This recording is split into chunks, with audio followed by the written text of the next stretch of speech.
오늘 내용을 끝까지 보시면 스마트폰을 아이 공부에 도움이 되게 쓰는 방법을 알게 되실 겁니다. 공부 시간이 되면 아이가 알람을 보고 책상에 앉고 오늘 해야 할 숙제를 스스로 체크하고 공부가 끝나면 약속한 시간만큼 스마트폰을 사용하고 일상에서 궁금한 것이 생기면 그냥 넘기지 않고 찾아보는 아이. 같은 스마트폰인데 어떤 아이에게는 공부를 방해하는 독이 되고 어떤 아이에게는 공부 습관을 만드는 무기가 됩니다. 오늘은 초등학생 아이를 둔 부모님들이 집에서 바로 적용할 수 있는 공부 잘하는 아이 학부모님들의 특별한 스마트폰 활용법을 공개합니다.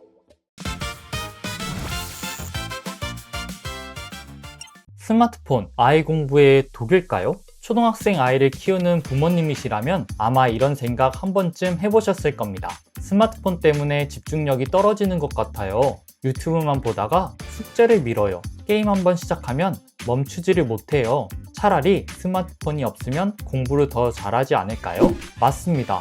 스마트폰은 잘못 쓰면 아이 공부에 독이 될 수 있습니다. 공부하려고 앉았는데 알림이 울리고 모르는 거 검색하러 켰다가 유튜브에 빠지고 10분만 본다고 했던 영상이 1시간이 되고 책상 앞에 앉아 있어도 머릿속은 계속 스마트폰에 가 있습니다.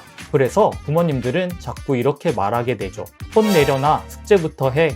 오늘은 스마트폰 압수야. 그런데 이 말이 반복될수록 이상하게 더 힘들어집니다. 부모님은 아이 공부를 걱정해서 말하는데 아이는 잔소리로 받아들이고 스마트폰은 어느새 공부 도구가 아니라 부모와 아이가 매일 싸우게 되는 물건이 되어버립니다. 여기서 중요한 질문을 하나 바꿔야 합니다. 스마트폰을 어떻게 못 쓰게 할까가 아니라 스마트폰을 어떻게 공부에 도움이 되게 쓰게 할까로 바꿔보면 어떨까요? 스마트폰은 독이 될 수도 있지만 초등학생에게 맞게 사용법을 가르치면 공부의 무기가 될 수도 있습니다. 이번 영상에서는 공부 잘하는 아이 학부모님들의 특별한 스마트폰 활용법 5가지를 말씀드리겠습니다. 오늘 내용은 하나하나가 가정에서 바로 연결될 수 있는 중요한 내용입니다. 그래서 영상이 조금 길게 느껴지시더라도 가능하시면 끝까지 시청해 주셨으면 좋겠습니다.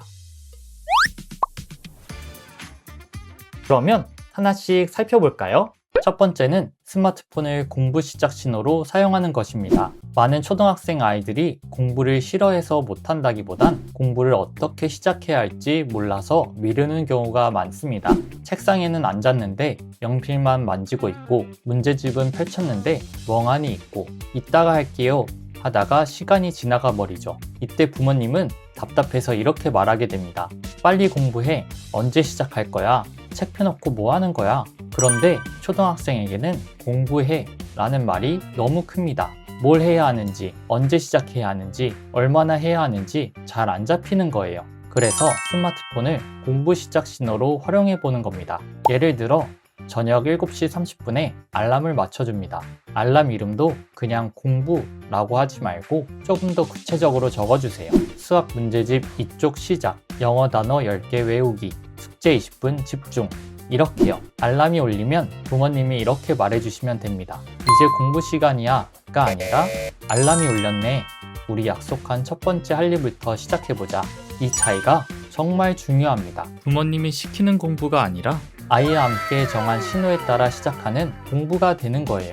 처음부터 길게 할 필요는 없습니다. 초등학생이라면 처음에는 15분, 20분도 괜찮습니다. 중요한 건 오래 앉아있는 게 아니라 정해진 신호에 맞춰 공부를 시작하는 경험입니다. 이 경험이 반복되면 아이는 조금씩 배웁니다. 아, 이 시간이 되면 공부를 시작하는구나. 공부는 갑자기 하는 게 아니라 루틴이 있구나. 나는 알람이 울리면 시작할 수 있구나. 스마트폰이 아이를 유혹하는 물건만 되는 게 아니라 공부의 문을 열어주는 신호가 되는 겁니다. 두 번째는 공부와 스마트폰의 시간과 공간을 분리하는 겁니다. 공부 시간에는 스마트폰과 거리를 두는 연습이 꼭 필요합니다. 그래서 필요한 게 시간과 공간의 분리입니다. 공부할 때 스마트폰은 책상 위가 아니라 정해진 자리에 둡니다. 예를 들면 거실 충전존, 부모님이 보이는 탁자 위, 공부방 문밖 바구니, 탁 옆 스마트폰 자리처럼요. 이때 중요한 건 압수처럼 느껴지지 않게 하는 겁니다. 너 못 믿으니까 아빠가 가져갈게.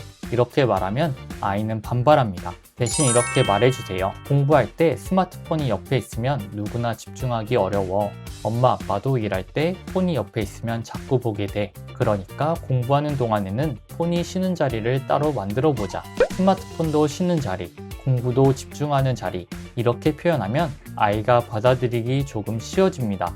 시간도 나누면 좋습니다. 예를 들어 20분 공부하고 5분 쉬기, 숙제 하나 끝내고 스마트폰 확인 5분, 저녁 8시 이후에는 스마트폰 거실에 두기. 핵심은 아이가 스마트폰을 계속 참기만 하는 게 아닙니다. 지금은 공부 시간, 이따가는 확인 시간, 여기는 공부하는 자리, 저기는 스마트폰을 두는 자리, 이렇게 구분하는 힘을 기르는 겁니다.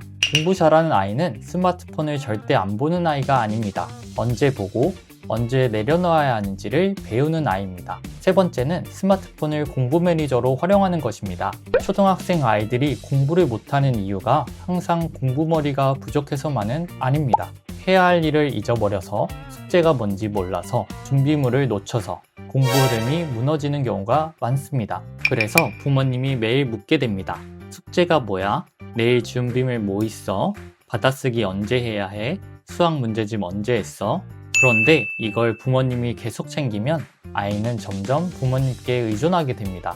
초등학생 시기에는 부모님의 도움이 필요하지만 동시에 조금씩 자기 일을 스스로 관리하는 연습도 필요합니다. 이때 스마트폰을 공부 매니저로 활용할 수 있습니다. 거창한 앱이 필요하지 않습니다. 기본 알림, 캘린더, 메모장, 체크리스트 정도면 충분합니다. 예를 들어 아이와 함께 오늘 해야 할 일을 3가지만 적어보세요.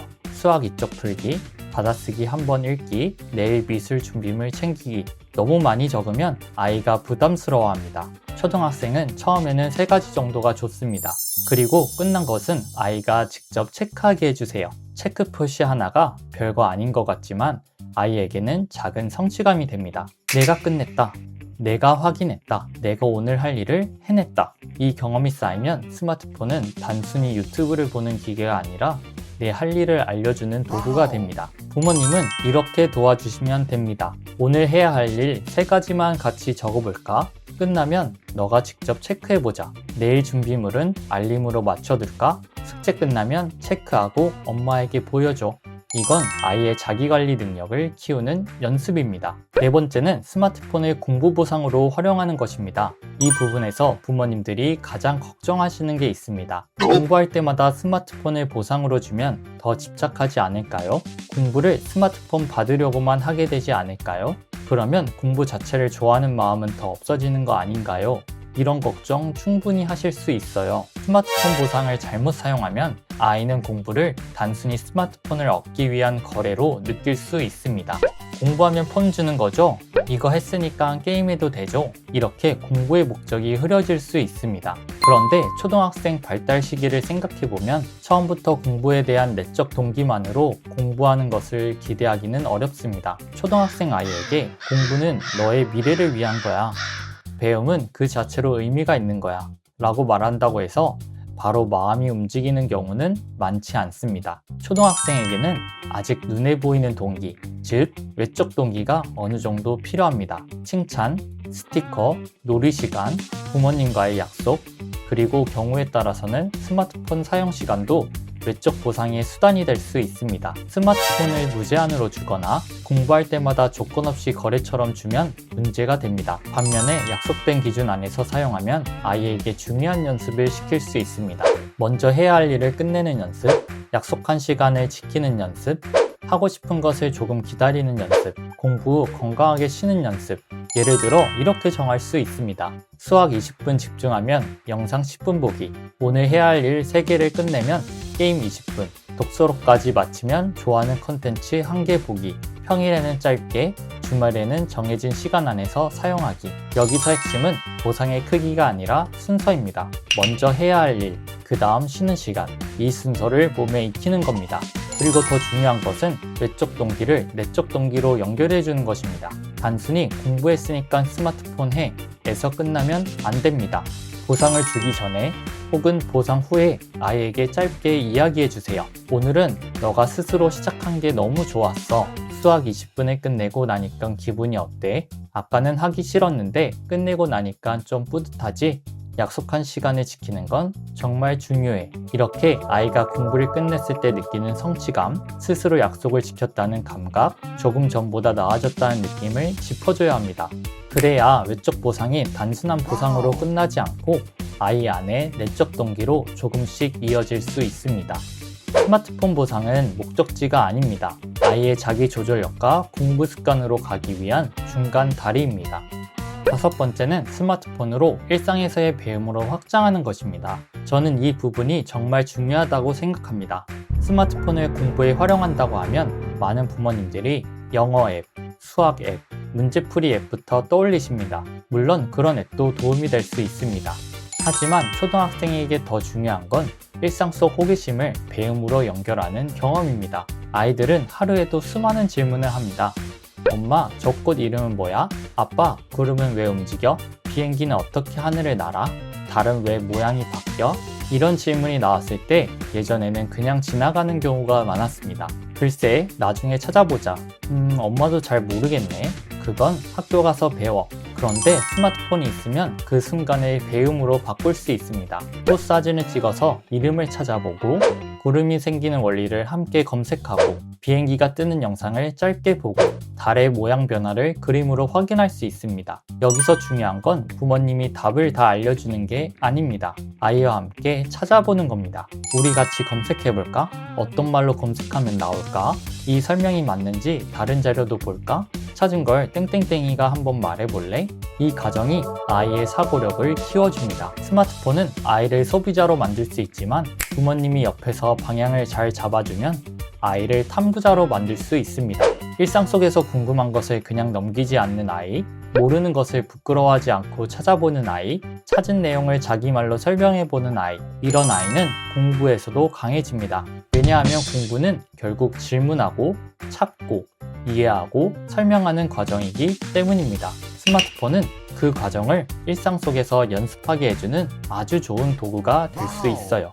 정리해 보겠습니다. 공부 잘하는 아이 학부모님들의 특별한 스마트폰 활용법은 스마트폰을 많이 쓰게 하는 방법이 아닙니다. 오히려 반대입니다. 스마트폰을 아무 때나 아무렇게나 쓰지 않도록 아이에게 사용 방향을 알려주는 겁니다. 첫 번째, 스마트폰을 공부 시작 신호로 사용하기. 두 번째, 공부와 스마트폰의 시간과 공간 분리하기. 세 번째, 스마트폰을 공부 매니저로 활용하기. 네 번째, 스마트폰을 공부 보상으로 활용하기. 다섯 번째, 스마트폰으로 일상에서의 배움으로 확장하기. 이 다섯 가지 핵심은 하나입니다. 스마트폰을 아이의 공부의 적으로만 보지 않고 아이의 공부 습관을 바꿔주는 도구로 바꿔보자는 겁니다. 물론 처음부터 잘 되지는 않습니다.